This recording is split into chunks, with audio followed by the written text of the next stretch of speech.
Good morning, everyone. Morning.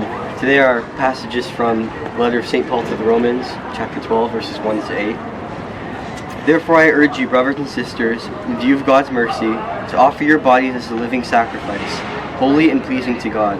This is your true and proper worship. Do not conform to the pattern of this world, but be transformed by the renewing of your mind. Then you will be able to test and approve what God's will is, His good, pleasing, and perfect will. For by the grace given me, I say to every one of you, do not think of yourself more highly than you ought, rather think of yourself with sober judgment, in accordance with the faith God has distributed to each of you. For just as each of us has one body with many members, and these members do not all have the same function, so in Christ we, though many, form one body, and each member belongs to all the others. We have different gifts according to the grace given to each of us. If your gift is prophesying, then prophesy in accordance with your faith. If it is serving, then serve. If it is teaching, then teach. If it is to encourage, then give encouragement. If it is giving, then give generously. If it is to lead, do it diligently. For it is to show mercy, do it cheerfully. In 5th grade, I admittedly was still a very sensitive kid. It was my second year at my new school, and I had a small group of friends, but still didn't know my class too well. So when a new student transferred in at the beginning of the year, I was surprised to find that everyone knew him better than they knew me. I soon discovered that the same kid had been expelled after 3rd grade and had been readmitted to our school for a second chance. He evidently was a troublemaker. There were countless stories about how he would drive the teachers and his classmates crazy. No one seemed to like him for who he was.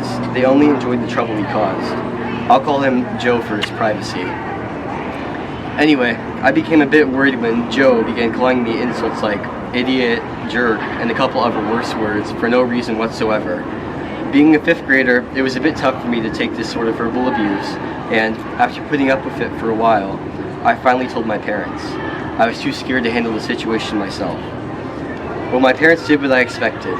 They set up a meeting between themselves and the parents of Joe, with the principal acting as a mediator. Based off of what my parents told me, Joe's parents agreed to talk to their son and try to figure out why he was acting this way. It didn't work. Joe didn't talk to me for a week, but then the next week he was back to his usual antics. At this point, I was angry, but I didn't want my parents to get involved again. So I began trying to talk to him. I think I said simple things like, if I did something wrong to you, which is why you're acting mean, then I'm sorry and I hope you stop. Eventually, over a month of this fake friendliness, Joe gradually stopped his spontaneous name-calling and kept to himself. At one point, my friends and I noticed Joe had no one to spend recess with, so we invited him to play Foursquare with us. This was basically the grade school equivalent of basketball. During these simple games, Joe began to reveal who he was behind the surface, kind-hearted, humble, and in some ways vulnerable. I still don't know how a long-lasting friendship grew out of original animosity. I'm actually so close with Joe and those 3 original friends in 4th grade. Joe sometimes treats all of us to a day at club sport, and I take him to the movies every once in a while to reciprocate. And every couple months, Joe performs in the play at Ohlone College, and my family and I come to watch him. You could tell our friendship is serious because I'm alright with him going to Bellarmine and vice versa. I'm still amazed at how different Joe's behavior was compared to how he really is. This is what our theme of Awakening Authenticity is all about, bringing out the best in yourself and others. Simple kindness and acceptance toward Joe brought out his most authentic self, a side that hadn't revealed itself in years before. The entire experience, in many ways, greatly impacted how I view the perceived rejects of society, like Joe.